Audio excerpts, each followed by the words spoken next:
Hey everybody, it's Safi and Marco Dish Out on Movies, the only movie review show on YouTube to review movies in terms of food. It's just Marco here once again. You know what's really funny? I actually kind of tricked Safi today because after every TV show or movie series that we watch, oh shit, I didn't realize that when you record on your camera, the low battery mode doesn't affect anything, but apparently it does with the voice memo app, which is really weird because it can't continue recording if you get out of the app. So I don't know why. Oh, that's weird. I hope you guys don't hear a click noise every time I press the screen so it doesn't shut off. Safi, at the end of every show or movie series, we always rank all the entries in the movie series or the shows. And it's a very irritating process, but it's fun. It's irritating just because of the editing. You gotta go get all these pictures. Then you gotta put numbers on the pictures. Then you have to edit the video and carefully listen and place the pictures and figure out the length of time that it takes for it's a very boring process. It's the worst part of ranking, and so that's why whenever Safi says I love to rank things, it's like I do and I don't. I kind of wish that I had like a whiteboard so that I could just be on camera and then go, look, here's my whiteboard with my fucking rankings on it. So anyways, I told her, you better have your rankings done now. And I told her like a week ago. And I said, then at the end you can just add in the finale, one episode to add in. And she said, Marco, it'll take 2 seconds. It won't take long. It's very easy. And so every time I asked her to get started, she just, ignore what I was saying. And funnily enough, today, she, it's like time when I do reviews. I usually do reviews before the day of because I like to edit it and have it ready to go. But as I predicted and as I warned her, she is not done because she started today to rank the episodes. So she is still not done. And she said it's too hard. I can't do it in one day. So I knew she would do that though. And I thought, you know what?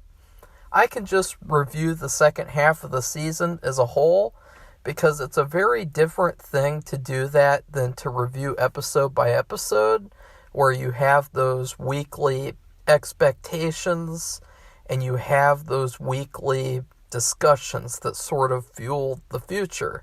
Like there was one person who made a good comment and it sort of, I can't remember, but it really changed the way that I looked at certain things with the episodes, and stuff like that. It really affects your view on the episodes a little bit to where it's a different experience than when you zoom out and you say, what is this like as a whole? The second half of Better Call Saul season 6. To be honest, it's sad because I hated season 4 when I first watched it. I still hate most of it. I do actually like some stuff in it now, but I hate it still. I don't like season 5. I was hoping that the last season would not be worse, because I was hoping that in the last season they'd still have some good treats left in the bag. Like when you're trick-or-treating for a long time and you go to like a very popular house, and then you hope that they still have something that you like. I know a lot of the times I would hope that I would get a ton of Reese's Peanut Butter Cups. And I would literally trade Snickers and other candy bars for Reese's Peanut Butter Cups. That's how much I love Reese's Cups. And it was the same type of thing where it was like, you're hoping... I don't know why I hoped too, because I remember when I reviewed season 5's finale, I was pissed off. I was so excited for that finale after Bad Choice Road and Bagman, and it turned out to just be a giant piece of shit. And it really left it to the point of where it only had these few storylines left to tell. And I hammered that point in, and I was correct. I was 100% correct. Because, you see, they couldn't add any new storylines in season 6 because then they would have to do more episodes. So that's why the later episodes in the future, that's why there are these quote-unquote extra episodes. Because if they had done the same thing where, you have a new season, you come up with new characters, new stories, if they had done that, then there would have had to have been more than 13 episodes. And there would have had to have been more than 6 seasons. So when we came into season 6, all we had left was Nacho on the run. And, apparently he can't do anything except kill himself, which is bizarre. Very bizarre by Safi. Her mental process on that story. And then Lalo wants revenge, and Jimmy and Kim are going to destroy Howard. Those are the only stories they had left. And I gotta be honest, they were dull and boring. They were pretty much completely uninteresting until I saw the beginning of season 6, and I kind of got interested again. I was like, okay, I'm excited to see these little things that they do to Howard that lead up to something big. And I'm excited to see Lalo kick some ass and get revenge for those innocent people who were brutally murdered by these pieces of shit. Oh, they're the best of the best. Oh my God. And then also Nacho, his story excited me the most after watching the first 2 episodes. I thought, is the whole season going to have Nacho in Mexico like this? Is it going to be this good with him every episode? No, of course not. But anyway, that's all the lead into season 6, and somehow I had good expectations again. And then that plan and execution episode, that episode was so good, except for the Howard thing, because it was so out of character for Lalo. Everything he did that episode, walking into a public place where people could recognize him, taking a shower, leaving his DNA there, all sorts of weird choices like that, culminating in randomly killing Howard so that he can talk to Jimmy and Kim. But still, I loved that episode so much that I watched it 8 times or more.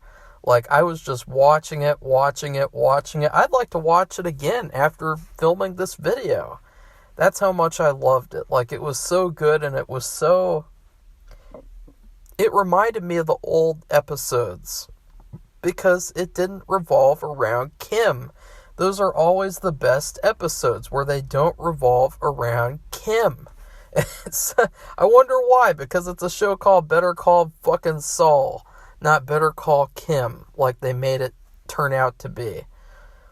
So going into the second half, I was really excited to see maybe it'll be really, really good. Maybe every episode will be an A+.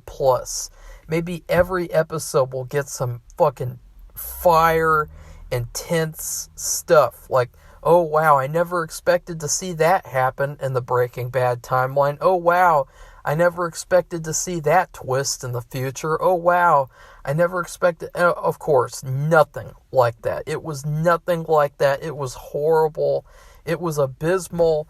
Season 6, and I will say this confidently, Season 6 as a whole is the worst season of Better Call Saul. It is the very worst, because not only did it have boring, bad episodes, but this entire second half was so rushed. You could feel it in every episode. The rushing, the rush.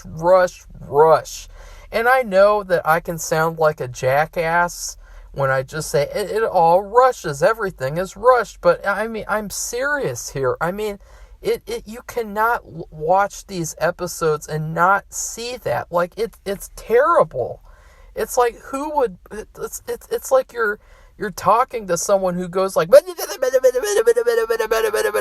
know, it's so bad that it gives you a headache. Like, just thinking about it, it's almost like disconnected. It's fragmented. It's jarring the way that you have episode 8, plan or point and shoot, and immediately you are left feeling disappointed because they have Lalo do something else stupid, and then they have Gus suddenly gaining the courage and suddenly figuring out that Lalo will be at the laundromat at the exact time he thinks, and then he goes there and they have like the movie cliche thing where the villain talks too much, so the hero finds the time to get a weapon and kill them.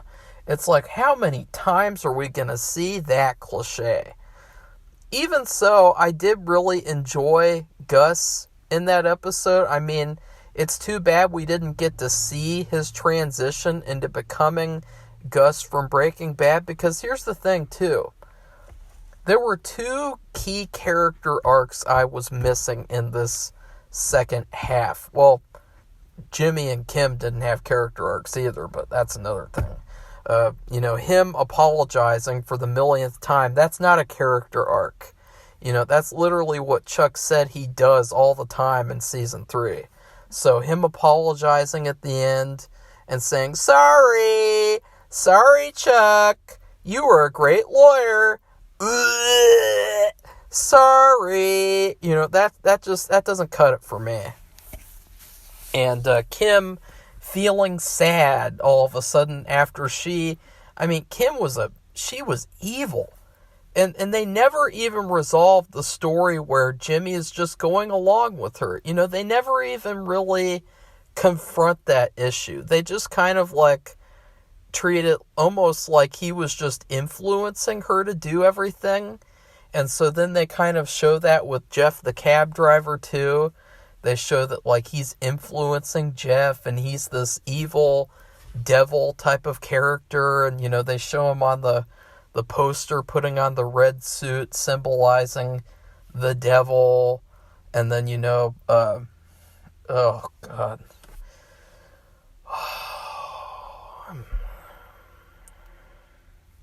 So, already, Lalo dies, but we didn't get to see the transition of Gus. Gus has been really evil in Better Call Saul, the series. He was evil, cold-hearted. He hated Nacho for no reason, even though he literally put Hector in the position he wanted him in so he could put him in eternal torture in the nursing home. And he never really changes. And it's weird because in Breaking Bad, he's nothing like he is in this show.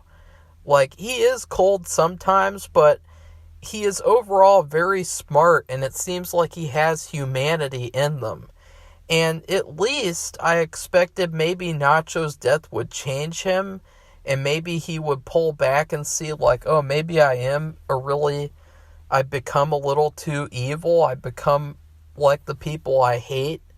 And so, but no, we never get any character arc with Gus turning into the Breaking Bad prime Gus, where he's smart and has some kindness to him. I mean, the way that he treated Jesse, the way that he treated Gale. They only showed Gale for like 2 seconds in Better Call Saul, and they kind of treated it like he didn't like him a little bit. Like, remember that scene where he lets Gale see the lab, and then Gale's like, oh, this is really cool, and Gus is just standing there with this evil face, and it's like, why? Why are you acting so cold to Gale? So they didn't have any character arc with Gus. Now the big one is with Mike. Mike hates Gus in Better Call Saul. He despises him. It's almost like he's in eternal servitude. He's a slave to Gus. And he hates the fact that he has to kill innocent people. He hates the fact what he has to do to help his family. And in Breaking Bad, he loves it. He treats it like a job. And he treats it like it's just business as usual. And he's really like best friends with Gus. And we never get to see that transition or character arc either. So those two big character arcs are a huge problem with the second half of Better Call Saul. And of course, maybe they're saving that for some other spinoff, but I highly doubt it. Especially since Mike, the actor in real life, he's very old. And that's not bad. Obviously everyone gets old. But I don't know if he would want to do another series by himself or something like that. You know what I mean? So, I don't know. Maybe they will. Oh, God. I mean, they've basically already been doing that. Like, that was the other frustrating thing was they ended up devoting so much time to Gus and Mike that it made no sense that they wouldn't even give that to them in the final season. Like, at least give them that. If you're going to spend, like, most of the episode with Mike and Gus, Mike and Gus, Mike and Gus, and Nacho, and Nacho, and Nacho. You know what I mean? So Lalo gets killed right off the bat. Very disappointing. Very anticlimactic and dumb. And then they have this whole sad thing where Howard gets buried with them. I gotta be honest. After rewatching the whole series, I didn't give a fuck about Howard getting killed. That episode by itself, you care about him getting killed. But if you look at the whole series, I really don't care. Like, I gotta be honest, I was cheering a little bit rewatching it. Like, I was like, yeah! The best moment with Howard in the whole series is when he's like, Jimmy, I think I made Chuck kill himself. I think I did it. I think I was responsible. And you have the Chad Jimmy just sitting there, and he's like, well, Howard, I guess that's your cross to bear. And I was like, boom! Yeah! I was like just cheering. And then Jimmy gets up and he feeds his fish and he's like, anyone want some coffee? And Howard's just sitting there like, that was the greatest thing ever. Like, Jimmy did not give a shit. Okay? Jimmy did not care. And so this whole thing, too, where he's suddenly like, wah, wah, wah. It was all just an act so that he could show Kim that he's changed. It's that typical cliche romance thing where you have a woman and she wants to change her boyfriend. She wants them to change for her. Like all the women who think that they could change Ted Bundy. And they could change all these other people who are bad. Like, oh, that guy, he raped and killed women, but, oh, I could have changed him. I could have given him love. It's that type of thing. And basically, she waited years and years and years for him to cry about what he did. Like, I don't understand why he didn't just put on a sad performance for her to get her back in bed. Like, he could have done that over the phone even when he called her at the waterworks place. I'll do it right now. Kim, I know it's been a long time, and I'm feeling very, very bad. The stuff that happened, it was bad. I feel so terrible. Wah, wah, wah, wah. And then that's all it took. That's all it could have taken. And then Kim could have been like, okay, Jimmy, time for a BJ.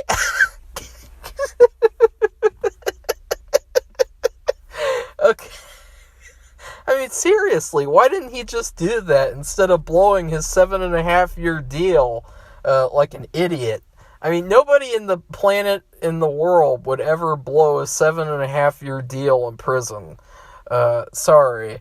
Never would happen, ever. So then you have fun and games. And after that episode, it's like, okay, is there going to be like an original story where maybe Kim screws over Jimmy, Jimmy screws over Kim, Kim has to use the disappearer for some reason, Gus takes an interest in Kim, so he uses her as his lawyer. You know, there were some great fan theories out there about what was going to happen, leading, quote-unquote, into Breaking Bad. And then guess what happened? Nothing. They had this very weird episode, Fun and Games, which was sort of like a somber, like a funeral for the show. It was like the writers were just, you know, they had already stomped on the corpse. They had already taken a piss on the corpse of the show. They had already taken a shit on the corpse of the show. They had already, put it in a grave and then spit on the grave, like I spit on your grave, for real. And, now they had to hold a funeral for the corpse that they defiled. You know, it was like, it's kind of like in the first episode where you had those corpse fuckers. Like, the writers of this show literally fucked the corpse of their own show. And then they held a funeral for it. And that funeral was Fun and Games. Fun and Games, it was actually pleasant, though, for me. Because it was a very peaceful evening when I watched it. And I was painting my movie poster. And so it was a very, like, relaxing experience. And so I didn't even care that the episode was dog shit. But of course you have, what even happened? Like fucking, Mike tells Nacho's father, and that's like just a little thing that happens. And then Gus has like a big conversation with this guy that he has a crush on. And then it's like, there's no point to that. And then, he stares at the pool for a million years. And oh yeah, and then of course you had the heart attack scene that was so bad it gave Bob Odenkirk heart problems. It's like, oh, what's gonna happen to Kim? Is something really interesting gonna happen? No, Kim's just gonna break up with Jimmy, and she's gonna say, "We had fun." You know, wrecking his career, it would have been good if it was, if we weren't having fun, if we were just but we had fun. And Jimmy's just like, what? Like, really? Like, you're really going to throw this all away because you had fun? Oh yeah, and then they had the rip-off rope sequence where they're at the wake with Howard's wife. Howard's wife, who all of a sudden cares about him after he's dead. Wow, too bad. So sad. Maybe you should have treated him better, bitch. Maybe you should have, not treated him like he was like another, like a stranger in his own house. Maybe you should have slept in the same house as him. Like, she was a real bitch, and she didn't. There's never even any character arc except for, he's dead. So all of a sudden she cares. And they had that whole rip-off rope sequence with that, and it's like, ooh, Cliff is kind of like Jimmy Stewart in Rope, and Howard's wife is kind of like the girlfriend in Rope, and Jimmy and Kim are like the two bad guys in Rope. And of course, similar to Rope, you have one of them who ended up regretting doing it, and he really did not like it. He felt very guilty. And he was like he was a big fucking wet blanket, that guy in Rope. And she ended up being a wet blanket, as usual. And as usual, in 2022 things, nobody can defeat a woman character. She has to defeat herself. And so Kim literally defeats herself, and she leaves the show. She's wearing, like, clothes that she probably wears in real life. And she literally just walks off the show. And then they flash forward to Breaking Bad, so they do this huge time jump that was rushed. Obviously, there should not have been a time jump like that, but they only had a couple episodes left, so, they had to rush. And so already, point and shoot, rushed into this. This rushed into Breaking Bad. And then you see this really, really emo sequence where Jimmy, he wakes up with a hooker. They're both naked, and of course it's 2022, so they had to have one of those weird intimacy coordinators help them lay next to each other naked, because apparently two adults can't figure out how to do that by themselves in 2022. And yeah, I did see that in the credits. I thought, wow. You know, that's one person I will never hire on a film that I make. That's for damn sure.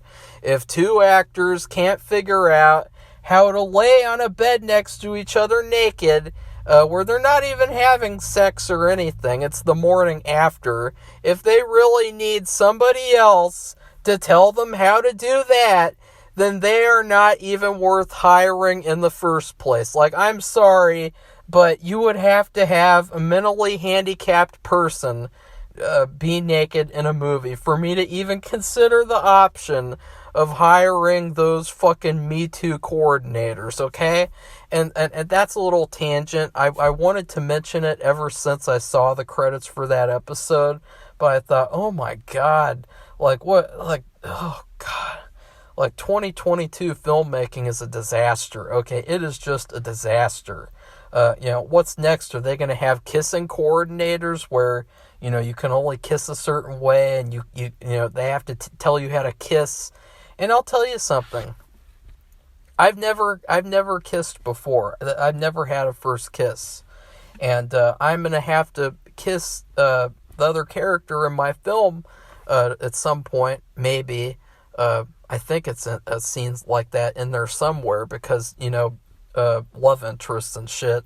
And even though I've never kissed someone before, I would still never hire a coordinator to tell me how to kiss someone, ever. You know why? Because that's just normal shit. Like, fighting people, doing stunts, doing kicks, and ramming cars into trees, that's not normal. That's abnormal. But just kissing someone, hugging them, laying in a bed naked with them, having a fake sex scene, that doesn't need somebody to tell them how to do that. You know what I mean? Like, that's like, if you don't know how to do that and you're an actor, you should probably consider being a manager at a Cinnabon in Omaha, Nebraska. You know what I mean? Like, I feel like the actors back then, like the real actors, like Andy Griffith, Don Knotts, Lucille Ball, those types of people, Jennifer Jones, the goddess Jennifer Jones, Audrey Hepburn, if they heard about the existence of those types of people, they would probably laugh their asses off. I mean, guys, did you know Andy Griffith on his show, he would fucking, he was having an affair with Helen, and he'd be having sex with her all the time. She proposed marriage to him like 3 times, and he rejected her 3 times.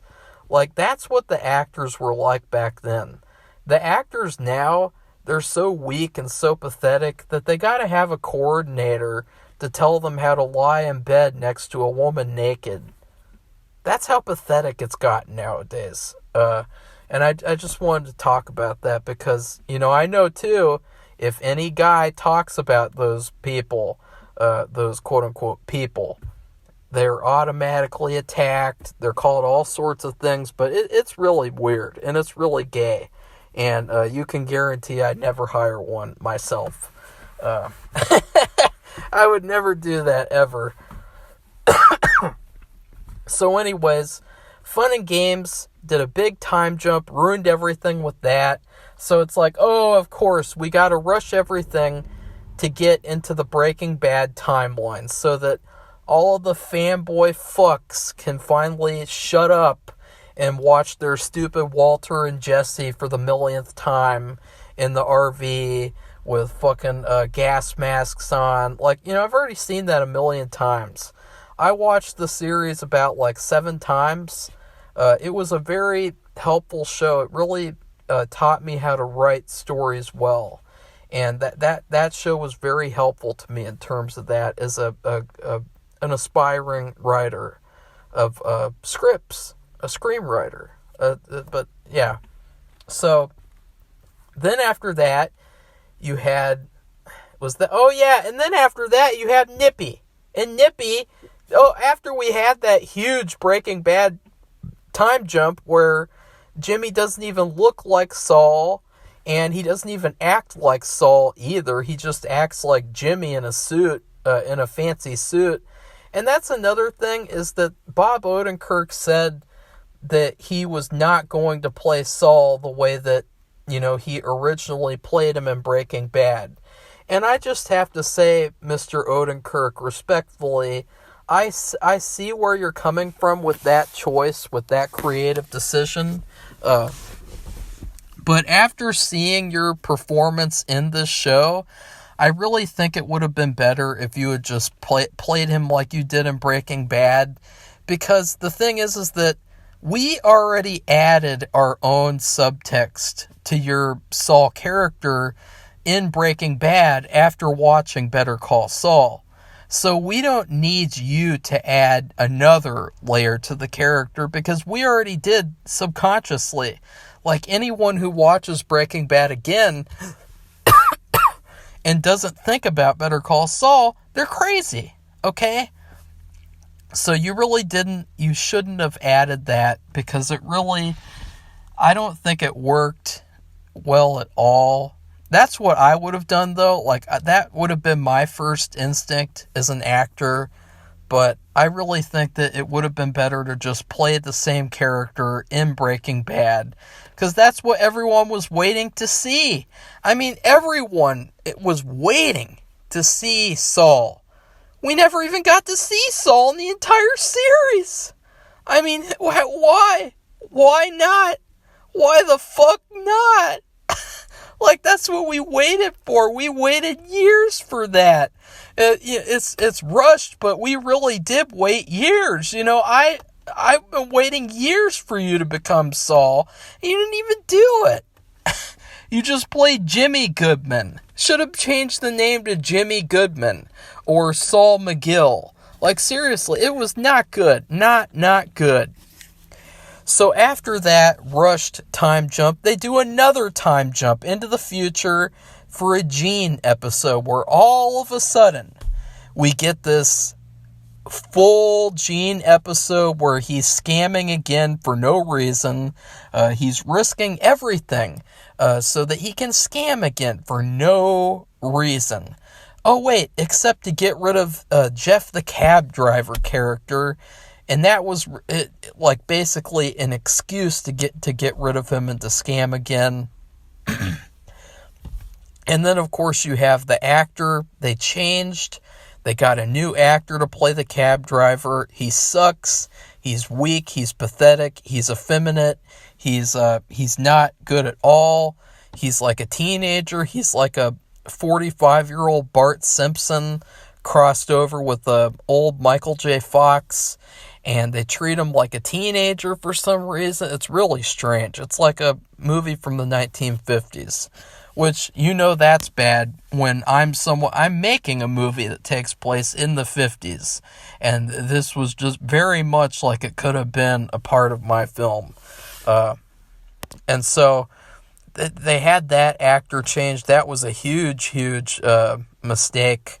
And of course, that whole thing made me question. They must have had all these other options to do for the season. Like, they must have had a bunch of other ideas, a bunch of other things that could have happened, and they purposefully chose the things that took the least effort. Like,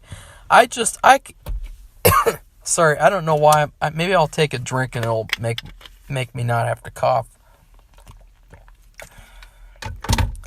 I'm sorry, but I cannot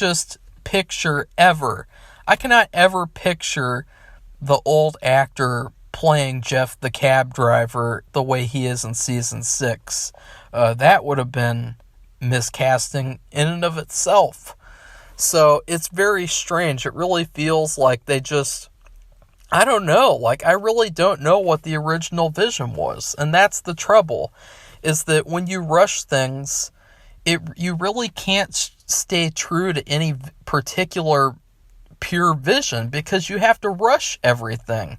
So everything is in service of rushing things to an end.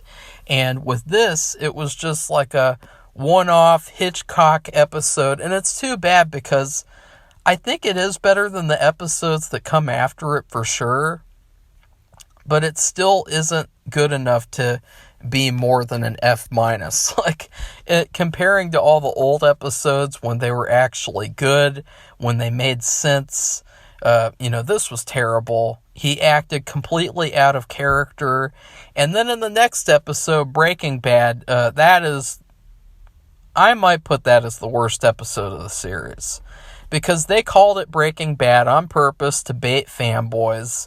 They did all this stuff. They had a synopsis that said, new players get into the game. And that, God, guys, that suggests Walter White in Jesse. And then what do we get in the episode? It's just more of Jimmy and the stupid cab driver and the fucking home invasion scheme that sort of mimics what Nacho wanted to do in season 1 when he wanted to do that to the Kettlemans. So basically, Jimmy is now like Nacho in season 1. That is what they did to the character. And he's still having this emo thing where he's moping over Kim. And then I think there's like a phone call in that episode that we don't even get to hear. And there's weird shit with that. And there's all these jumps in time where we see Gene. Then we see Jimmy Goodman. Or Saul McGill. And then we jump back to Gene, and we just go back and forth and back and forth.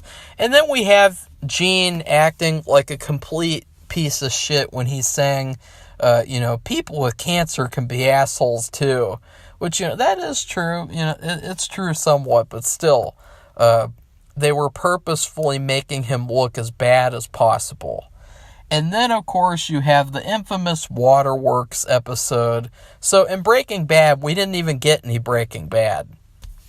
And then in Waterworks, you have, of course, Kim in the future. She looks still as pretty as ever. There's nothing wrong with her.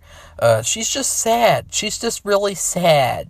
And she's having sex on screen with her boyfriend or husband or whatever, this really generic white bread guy. She's talking about tuna salad with Miracle Whip in it. And, God. Fuck. Okay. I am putting Waterworks at the worst spot. Sorry. That just brought all the memories back. And then Gene has this whole thing where he acts out of character. He's broken into the house and just cause it's so terrible. I don't even want to explain it anymore. The last 2 episodes, they rushed things. Everyone acted out of character. Gene, as someone in the comments said, Gene became the ultimate simp. He did everything for Kim. Everything's about Kim. Jimmy and Kim. Jimmy and Kim. Jimmy and Kim. And it was just a huge failure, a huge letdown. It was nothing like the true fans would have wanted in the final season of Better Call Saul. And it was a complete disgrace to the past episodes in the show.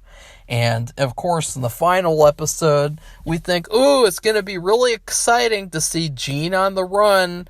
We're going to get to see him play a bunch of different characters and run and run and run. And it's going to be really intense.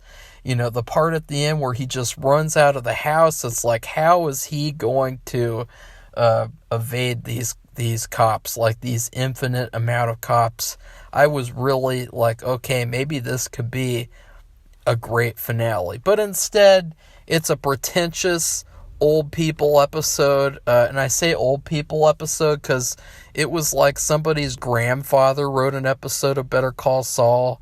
There's all this time travel nonsense.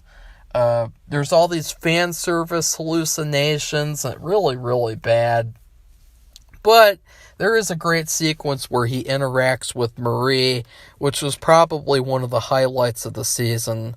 I really love that sequence. And then they rushed that, and it's like, oh, we're going to do this legal negotiation, but we're just going to jump ahead and not really show it at all.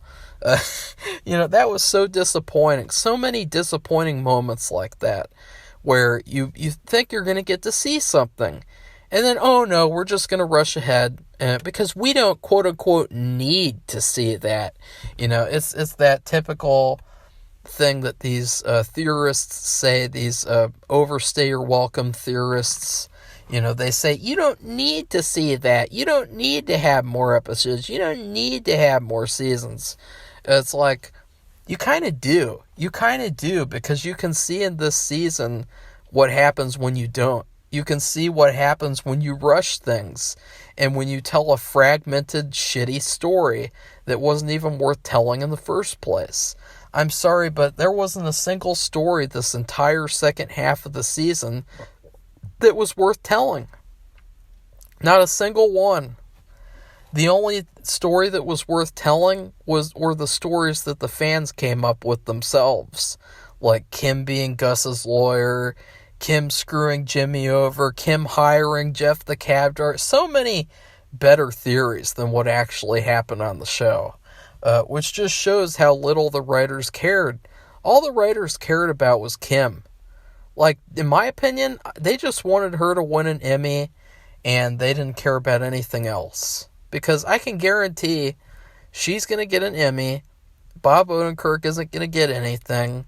She's going to be celebrated. Bob is going to be thanked and hugged. And it's just all about Kim. And I got to be honest, Kim, after so many seasons of loving her, those first 3 seasons, I really loved Kim as a character. But now I hate her as a character, and I really despise her. I'm sick of her. When I go back and watch the old seasons, the way that she is now actually makes me not like her in the old seasons, because now I think like, oh God, in the future seasons she's gonna, we know how it ends up. And so in the final episode, he is going to get a brilliant deal, and you think, oh, this is perfect. He was so worried about getting caught, and then he gets caught, and he gets this deal. And it's like, this is perfect. This is great. I love it. Maybe it'll be even better by the end. There'll be some really good stuff that happens. No. He sacrifices himself for Kim. And then he becomes Jimmy again, but he doesn't, because all the prisoners call him Saul. And then he does the finger guns at Kim at the end. And the whole series ends with Kim's point of view camera shot looking at Jimmy as she walks away. And he's going to be in prison for the rest of his life. Wow, that's just so perfect. Not. They never even solved any of the core issues that Jimmy faced at the beginning of the series. They didn't solve the fact that he didn't want to live in Albuquerque. He couldn't go back to Chicago. They didn't solve the fact that, he's a destructive person. As Chuck said, he does something really bad for the right reasons, and then he shows remorse, and then people forgive him, and then he does it all over again. And he literally does that in the finale. Like, he shows remorse. Everyone's like, aww, 86 years. And then he's just going to probably do more stuff all over again in prison. So, it was just so... It's so irritating. It's so fucking irritating to think about what they did to this show. And how little they cared about Jimmy, the main character of their fucking show. I mean, if you wanted to make a Kim show, go off and make your stupid fucking Kim show. And I'm not going to watch it or support it, by the way. I watched these episodes on YouTube after they had already aired, and I won't do the same for Kim's show after what you did to Jimmy. You at least could have done the honor of doing Better Call Saul and then going to do your Kim show, instead of making Better Call Saul into Kim's show.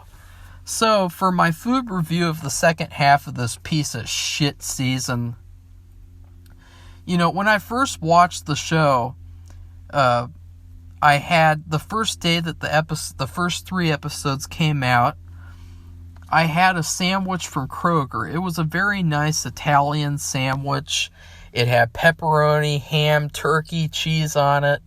And I also had a Balthouse Farms coffee chocolate drink, which I used to drink those a lot. They had a lot of sugar. It was very bad.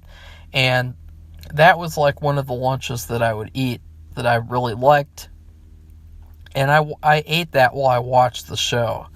Well, to bring it full circle, I would rate the season 6 as a whole an Italian sandwich from Kroger.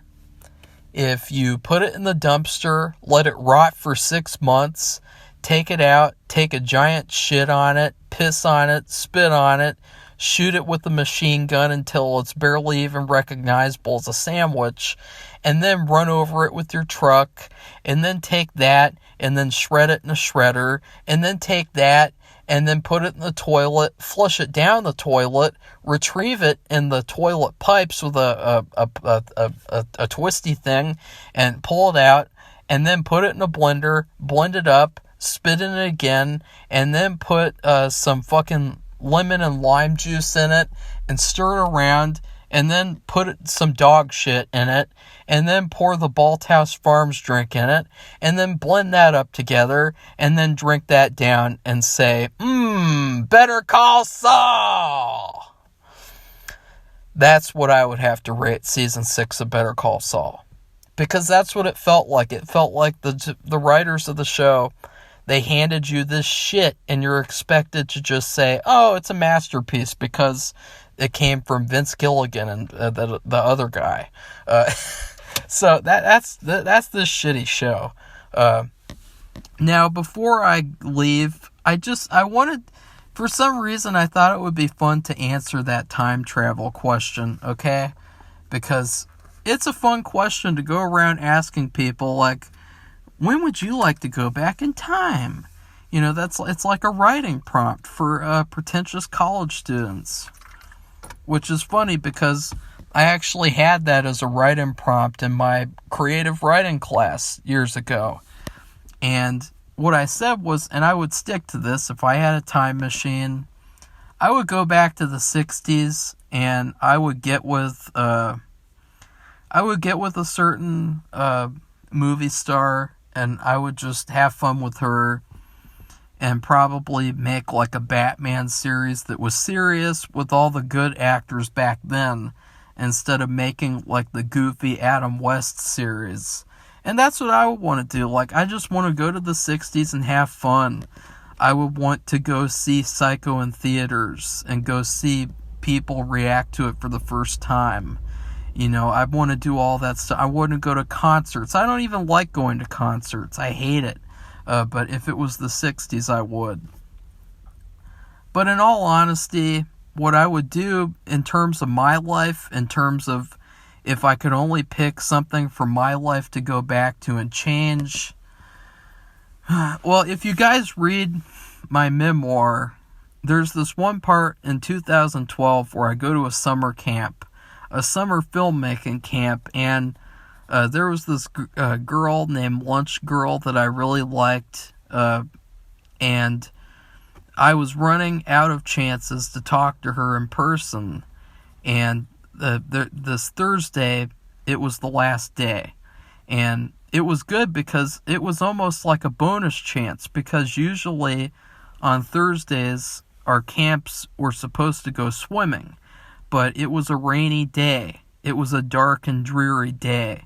And so we didn't have to do that. And so we were just in the classroom together, in the video production room. And so, but what happened was we were editing, and I got to edit this one segment, and it was like I got the chance to edit this segment. And at the end of class, I was still not done editing the segment. And the head counselor, he knew that I was really interested in films, and they all really loved me there, the counselors, that is. And he asked me if I'd like to stay behind after the camp ended and continue editing the segment and finish it up for him. And like an idiot, I said, okay, I'll do that, that's fine. And so then I lost my chance to talk to the lunch girl for the last time. And so that was the last chance that I had to talk to her in person. And I really feel like if I could go back and I would have been able to talk to her that time, then I would have told the head counselor to fuck off, and I would have gone and talked to her.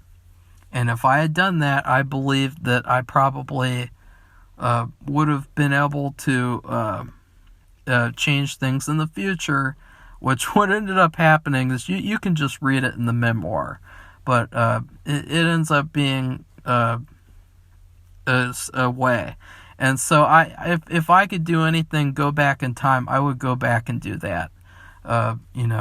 It was wrong to ask me to stay after camp to edit that segment, but you can understand why he did it, because he thought I was really interested and I deserved the chance to do something like that. But honestly, I should have said fuck off, okay? Because that was my last chance and I blew it. And I shouldn't have blown it, and that was a big mistake. So that's what I would do if I had a time machine. And and so anyways, please like this video, comment, and subscribe. Goodbye, everybody. See you soon.